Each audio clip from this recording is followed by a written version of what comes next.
السلام علیکم ناظرین، ملی وائس کے ڈیلی بلیٹن عالمی شب و روز میں عبدالوہاب آپ کا خیر مقدم کرتا ہے، استقبال کرتا ہے۔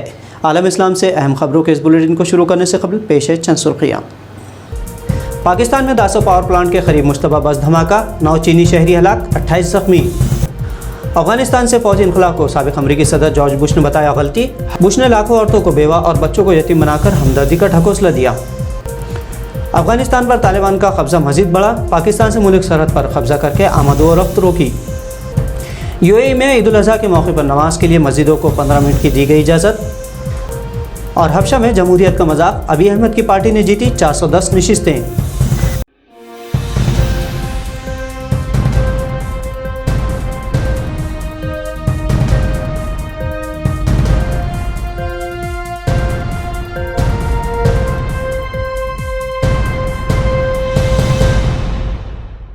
پاکستان کے صوبہ خیبر پختونخوا میں بدھ کو ایک بس دھماکے کے نتیجے میں 9 چینی شہری ہلاک جبکہ دیگر 28 زخمی ہوئے ہیں۔ حکام نے ہلاکتوں میں اضافے کا خدشہ ظاہر کیا ہے۔ ادھر 9 چینیوں کی ہلاکت پر چین نے اسے بم حملہ بتایا تو وہیں پاکستان نے اسے تکنیکی حادثہ ہو کر گیس دھماکہ قرار دیا ہے۔ حالانکہ چین نے حملہ آوروں کو سخت سزا دینے کا مطالبہ کر دیا ہے، لیکن ابھی تک یہ واضح نہیں ہو سکا ہے کہ یہ کوئی حملہ تھا یا پھر ایک حادثہ۔ اس حوالے سے مختلف بین الاقوامی میڈیا اداروں کے متضاد خبریں موصول ہو رہی ہیں۔ صوبہ خیبر پختونخوا میں جو بس متاثر ہوئی ہے اس پر چینی انجینئر، سروے کرنے والے اور میکینیکل عملہ سوار تھا۔ یہ چینی ورکرز داسو ڈیم کی تعمیر میں پاکستان کو مدد فراہم کر رہے تھے۔ کوہستان میں مقامی پولیس اور ریسکیو ذرائع نے جرمن میڈیا ادارہ DW کو بتایا کہ صبح ایک ٹرک میں کچھ تکنیکی مسئلے سے وہ اس بس سے جا ٹکرایا جس میں درجنوں چینی شہری سوار تھے۔ اس ٹکر کے نتیجے میں بس کھائی میں جا گری اور اس میں دھماکہ ہوا جس میں 9 چینی شہری ہلاک ہو گئے۔ سابق امریکی صدر جارج بش نے افغانستان سے نیٹو افواج کے انخلا پر تنقید کرتے ہوئے کہا کہ شہریوں کو قتل ہونے کے لیے طالبان کے رحم و کرم پر چھوڑ دیا گیا ہے۔ فرانسیسی خبر رساں ایجنسی AFP کے مطابق بدھ کو جرمن خبر رساں ادارے ڈوئچے ویلے سے بات کرتے ہوئے جارج بش کا کہنا تھا کہ افغان خواتین اور لڑکیاں ناقابل بیان نقصان اٹھانے والی ہے۔ یہ غلطی ہے۔ جارج بش کے مطابق ان کا دل دکھتا ہے کہ ان کو قربان کرنے کے لیے طالبان کے پاس چھوڑ دیا گیا ہے۔ آپ کو بتا دیں کہ جارج بش کے ہی دور صدارت میں امریکہ نے نیو یارک حملوں کا بہانہ بنا کر افغانستان پر حملہ کیا تھا، جس کے بعد سے تقریباً 2 دہائیوں میں ہزاروں افغانی خواتین بیوہ ہوئیں اور لاکھوں بچے یتیم ہو چکے ہیں۔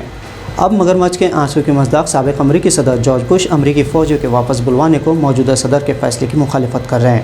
11 ستمبر تک امریکہ کے 2500 اور نیٹو کے 7500 فوجی افغانستان چھوڑ دیں گے اور اب تک کئی علاقوں پر طالبان کا قبضہ بھی ہو چکا ہے جس سے بش کھسے آئے ہوئے ہیں۔ ادھر افغان طالبان نے دعویٰ کیا ہے کہ انہوں نے اسپین بولدک میں واقع پاکستانی سرحد سے متصل اہم بارڈر کراسنگ پر قبضہ کر لیا ہے۔ افغانستان سے غیر ملکی افواج کے انخلا کے دوران ہی طالبان کی کارروائیوں میں اضافہ ہوا ہے۔ گزشتہ ہفتے ہی طالبان نے اعلان کیا تھا کہ وہ شوری زدہ وسطی ایشیائی کنٹرول حاصل کر چکے ہیں۔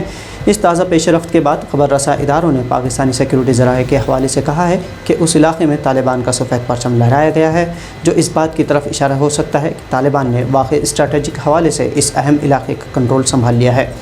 طالبان کے ترجمان ذبیح اللہ کی طرف سے جاری کیے گئے ایک بیان میں کہا گیا ہے کہ طالبان نے قندھار میں واقع ایک سرحدی گاؤں ویش پر قبضہ کر کے کنٹرول حاصل کر لیا ہے۔ چمن سپیک بولدک کا سرحدی علاقہ پاکستان اور افغانستان کے مابین ٹرانسپورٹ کا ایک اہم ذریعہ ہے۔ افغانی حکومتی اعداد و شمار کے مطابق ہر روز اس سرحدی گاؤں سے تقریباً 900 ٹرکوں کی آمد و رفت ہوتی ہے۔ طالبان نے حالیہ ہفتوں میں کئی اہم سرحدی گزرگاہوں پر قبضے کا دعویٰ کرتے ہوئے فی الحال سرحد بند کر دی ہے، جس سے آمد و رفت بند ہو چکی ہے۔ اس سے پہلے طالبان نے تاجکستان، ترکمانستان اور ایران سے ملنے والی سرحد راستوں پر قبضہ کر دیا ہے۔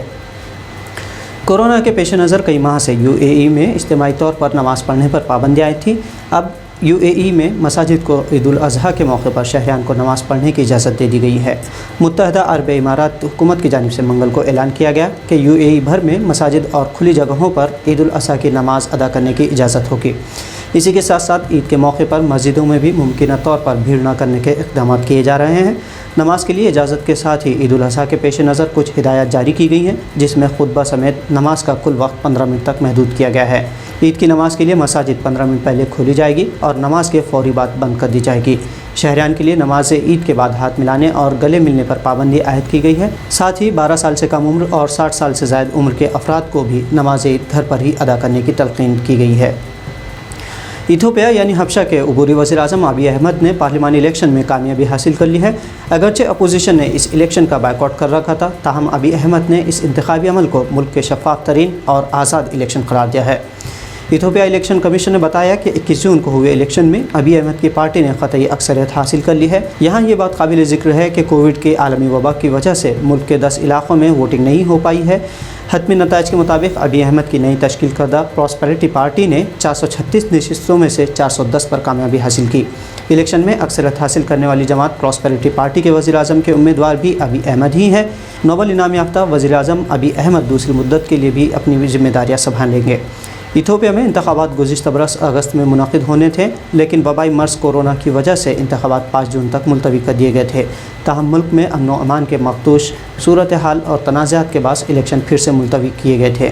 آپ کو بتا دیں کہ حبشہ کے تغرائی علاقے میں مزاحمت کے سبب گزشتہ چند سالوں میں ہزاروں افراد اپنی جانیں گنوا چکے ہیں، لاکھوں افراد کو نقل مکانی کرنی پڑی ہے اور 46,000 سے زیادہ افراد نے اپنے پڑوسی ملک سوڈان میں پناہ لے رکھی ہے۔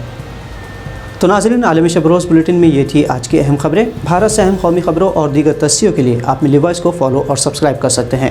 اب عبدالوہاب کو اجازت دیجیے، شکریہ، اللہ حافظ۔